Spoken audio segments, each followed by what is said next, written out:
Último tramo de Noticias 5, momento de darle la bienvenida al analista internacional, ex embajador de Uruguay en Chile, en España y en Estados Unidos, al doctor Carlos Pita. ¿Cómo anda? Un gustazo estar con ustedes y con la audiencia. Un gusto recibirlo para, comenzar a hacer estos primeros análisis a propósito de lo que pasó el pasado fin de semana en Asunción del Paraguay, con este hito que fue calificado de histórico, la firma del acuerdo entre el Mercosur y la Unión Europea. Todavía queda un proceso de la ratificación parlamentarios. ¿Cómo calificaría este paso que se dio, que fue tan anhelado y tan trabajado durante 25 años?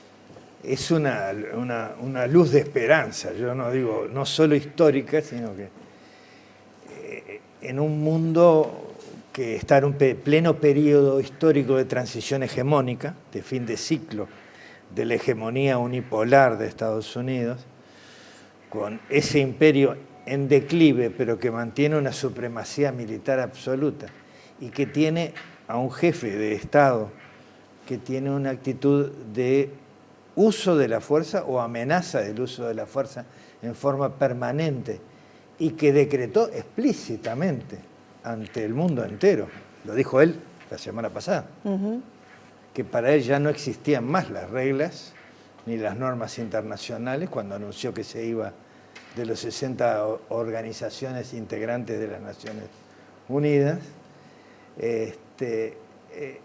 El imperio de la norma y el multilateralismo se reafirman con un acuerdo de este tipo. Es el acuerdo más grande, independientemente de que nos toque a nosotros, que está nos hace mucho bien, es el acuerdo más grande de la historia. Alcanza casi 750 millones de personas. Genera una zona de libre comercio y tiene un complemento de diálogo político y cooperación estratégica, de cooperación, y lo que se firmó, que es lo que más impacta ahora, es la parte económica comercial, que nos va a llevar a los dos bloques, que son muy distintos, además muy desparejos, a una situación de desgravación arancelaria casi total en un plazo de tiempo importante, al 90% de desgravación arancelaria, o sea, arancel cero, en 10 años de casi todos los productos que comerciamos. Y un 70% de los productos en el corto plazo van a quedar con arancel cero, pero después que lo ratifique el Parlamento Europeo. ¿Y qué se puede esperar de esa discusión que tendrán que hacer los parlamentos y posteriormente el Parlamento Europeo y también en nuestro país? Hoy informábamos de la intención de hacerlo rápido y que Uruguay dé una señal y ser el primer parlamento del Mercosur en aprobarlo. Es una probabilidad. El resultado que dio la votación del Consejo Político, en Europa está lo que sería el Poder Ejecutivo, que es el que preside von der Leyen, ¿sí?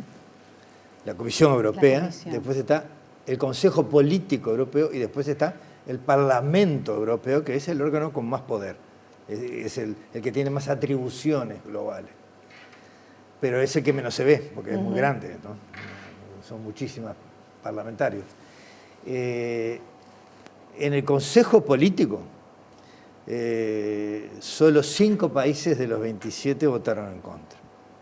Por lo tanto, si uno seguía por ese resultado, estaría muy próximo a ser aprobado, efectivamente, el acuerdo.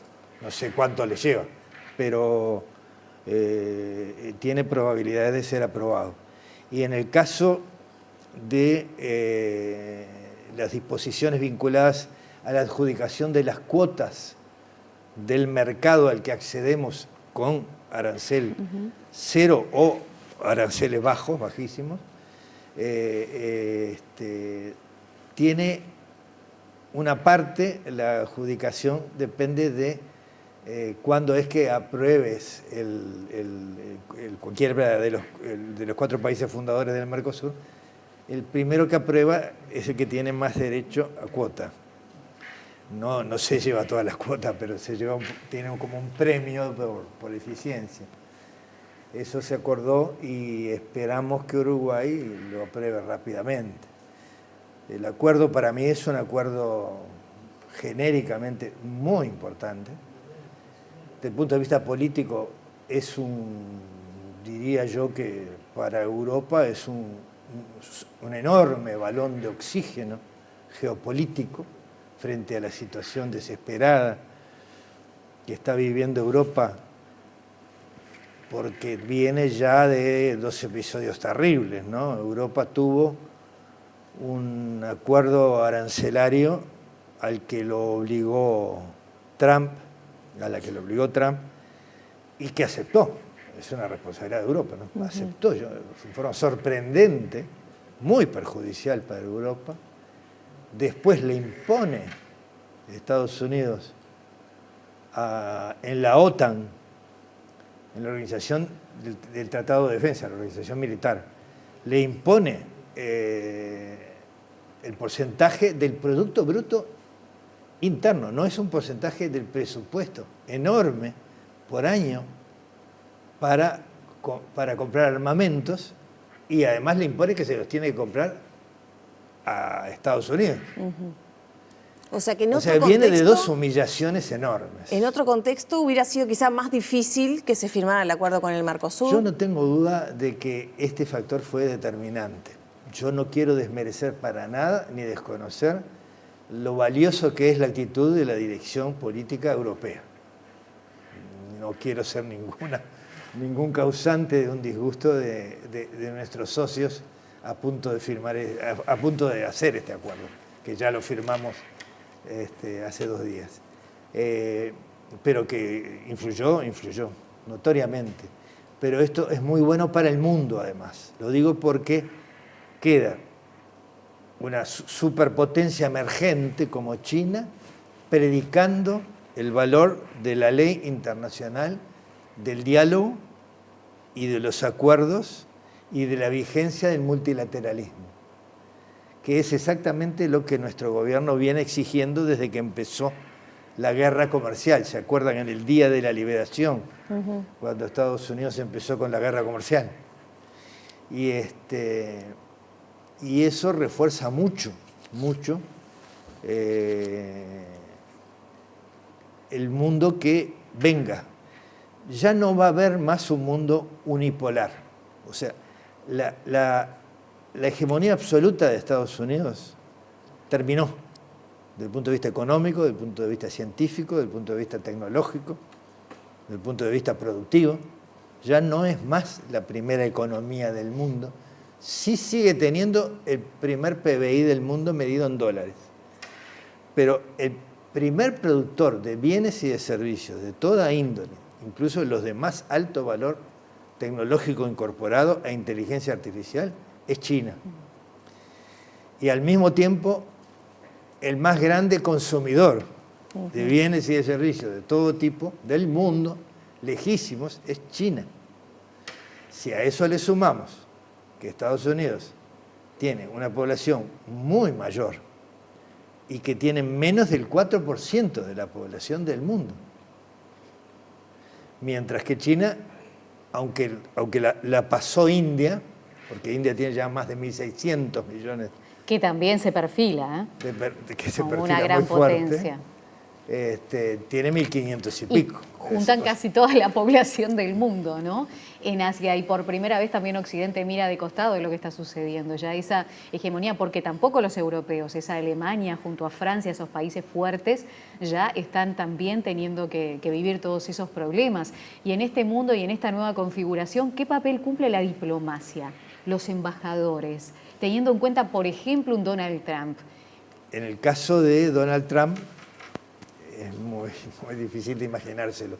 Nosotros tenemos la suerte de que nuestro gobierno, en una política exterior yo la califico de sabia, prudente y a la vez firme, tuvo el fino sentido de nombrar a un embajador de los mejores que tenemos de carrera, de una amplísima trayectoria, el embajador castillos, y con eso nosotros nos aseguramos un manejo súper prudente de la función político-diplomática en Estados Unidos. Y nuestro gobierno se mueve con un cuidado muy especial, refiriéndose siempre a las convicciones propias y no criticando las ajenas, defendiendo nuestra adhesión al principio, a la Carta de las Naciones Unidas, al derecho internacional, al cumplimiento de la ley, a la defensa de los derechos humanos, y siempre definiendo que nosotros estamos por ello en contra de la violación de la autodeterminación de los pueblos, el principio de no injerencia y de respetar la soberanía. Nuevo eje que se Pero arma... con mucho cuidado siempre se pronuncia. El presidente, por supuesto, pero también el equipo de Cancillería son estrictamente pulcros en su lenguaje y no le agregan elementos políticos que puedan ser utilizados como una hostilidad, digamos. Eso es lo que trabaja Uruguay, pero ¿qué pasa con la interpretación que puede hacer Estados Unidos de este acuerdo que podría generar dificultades de relacionamiento con la región? Pienso, por ejemplo, en nuestro país y pienso en las decisiones recientes de suspender las visas de inmigrantes a una lista de países, entre esos países está Uruguay, por ejemplo. Efectivamente, ese es un tema que por eso es tan prudente y a la vez firme la posición del Uruguay. Nosotros podríamos perfectamente plantear que el mismo acuerdo que acabamos de hacer con Europa, lo queremos hacer con Estados Unidos. Es una idea mía, personal. Y con China. Yo siempre iría por la positiva. El tema de la visa lo está hablando y lo habló ya. Tuvieron una reunión larga, el presidente de la República y el embajador de Estados Unidos en Estados Uruguay. Unidos, que es un amigo que juega al golf con él en su cancha de golf en Miami. Y parece que fue muy buena la conversación, que fue muy buena. De todas maneras, tampoco estamos hablando de un tema macropolítico, es un tema de una relativa importancia política. Sí, el canciller hoy aclaraba un punto importante que desde la oposición y también dentro, puertas adentro de nuestro país, la discusión con la oposición se daba por haber firmado esa carta conjunta con los países en donde no se condenaba fuertemente, por ejemplo, el régimen de Nicolás Maduro, donde se hablaba de la injerencia de Estados Unidos, que eso había podido tener una represalia, el haber firmado esa carta. Y el canciller aclaraba que no todos los miembros de esa carta se les suspendieron los procesamientos de la Green Card o de ese proceso de ciudadanía de Estados Unidos, como que dice, visto desde la diplomacia y lo que pude, dice, también hablar en Nueva York, no estaría unido una cosa con la otra, sino que es algo mucho más complejo en cuanto a la situación de Estados Unidos, en esto también de no queremos que le quiten lo que es de Estados Unidos desde otros países. También cómo se analiza la interna en Estados Unidos. ¿Realmente está logrando Donald Trump lo que quiere? ¿Cómo es una administración Obama en comparación con una administración Trump? Y si realmente va a poder lograr sus fines con las medidas que está tomando. Yo no tengo la más mínima duda, yo conocí muy bien... Digo Obama porque fue la administración donde estuvo. Y nosotros, yo tuve la suerte de estar como representante del Uruguay en una época de relaciones extraordinariamente buenas entre los dos gobiernos, entre el gobierno nuestro pequeño Uruguay, y Estados Unidos. Pero Uruguay tuvo gestos de ayuda enorme, era otro mundo el diálogo con Obama y con el gobierno de Estados Unidos de la época, porque Uruguay ayudó a intentar desarmar Guantánamo, la base militar que tiene Estados Unidos en Cuba. Y nosotros logramos la liberación, el ingreso de los cítricos, lo que fue una cosa muy importante, gracias a esa relación personal que establecieron, extraordinaria, del Mujica y presidente Yulisa reunidos. Mujica. Yo siempre relato esto y quizás a los oyentes les pueda parecer cómico, y lo fue. Se produce la primera reunión en el Salón Oval, estaban sentaditos como siempre están, medio de costado, Obama acá, Mujica acá, y nosotros mirando del otro lado, de allá. Y la traductora acá. Y no había empezado la reunión, pero sí estaba todos los micrófonos prendidos y todo. Y lo empieza a mirar así, y Obama quedó hasta como extrañado, como preguntándole, ¿qué me mirás, no? Como diciendo, pero no mal. Dice, pero Obama, vos, estás lleno de canas, le dice.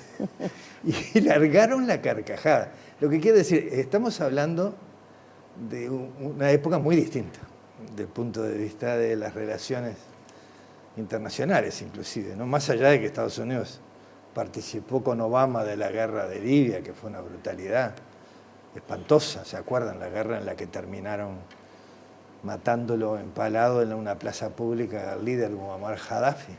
Gaddafi, ¿no? Gaddafi, sí. Pero era una situación totalmente diferente, ¿no? Totalmente diferente. Ahora, lo importante es que la conclusión para mí es que este acuerdo es un verdadero aporte a la vigencia del multilateralismo. ¿Cómo se organizará el mundo? Va a ser seguramente de forma multipolar. ¿Cuáles van a ser los polos? No lo sé. Algunos se avisora ahí, el tema de los BRICS puede ser un polo, ¿no? Con China y Rusia incluidos, nada menos. Pero lo que sí sabemos es que tiene que haber multilateralismo. Cualquier país que no sea una potencia nuclear precisa, para tener capacidad de incidencia en su propio destino, en el destino de sus habitantes, un sistema multilateral de gobierno mundial. Y esto es un paso muy bueno en esa reafirmación. Y en ese escenario, lo decía el presidente Orsi en su discurso, la necesidad de modernización del Mercosur. ¿Qué adaptación tiene que hacer el Mercosur, por lo menos desde la perspectiva de Uruguay, ¿no? Para que le sirva a Uruguay, este país pequeño, garante de algunos de los principios que usted mencionaba, pero bueno, con un rol bien diferente a lo que puede ser Brasil y también Argentina, ¿no? Sin duda que Uruguay tiene la propia situación internacional, pero por el propio acuerdo que acabamos de firmar, nosotros tenemos un beneficio enorme en el sector de la agroindustria alimenticia, ¿sí? Y de la exportación de productos no alimenticios también primarios del agro, ¿sí? Y tenemos una situación en varias empresas del área comercial tradicional, pequeñas o medianas empresas, que el presidente de la Cámara de Comercio dijo que se le abren a ellos excelentes oportunidades. Escuché el análisis de las autoridades de la CUTI, de la Cámara Uruguaya de Tecnologías de la Información, cuyo principal cliente de las empresas que la conforman es Estados Unidos, hasta ahora, y después Europa, pero en menor medida. Ellos ven, la Cámara de Comercio en general y la Cámara de Tecnologías de la Información, ven oportunidades porque el principal país inversor, la principal fuente de inversión externa directa del Uruguay es europea. Y Europa, si nosotros tenemos un acceso a un mercado, en lugar de ser el mercado del Mercosur, a un acceso a un mercado que es del Mercosur, más todo el mercado europeo, algunas empresas nuestras, si se mueven bien y bien asesoradas en equipo por la Cancillería, por el Ministerio de Economía y Finanzas y por Uruguay 21 y por otras instituciones públicas o privadas, si no pueden conseguir más capital para un mercado mucho más grande que les asegure mucha más rentabilidad, y que generen más trabajo, pueden intentar conseguir socios, porque esos socios van a poder intentar vender a los lugares que ya están vendiendo, pero además a los nuevos casi 300 millones más de potenciales consumidores, digamos, del Mercosur.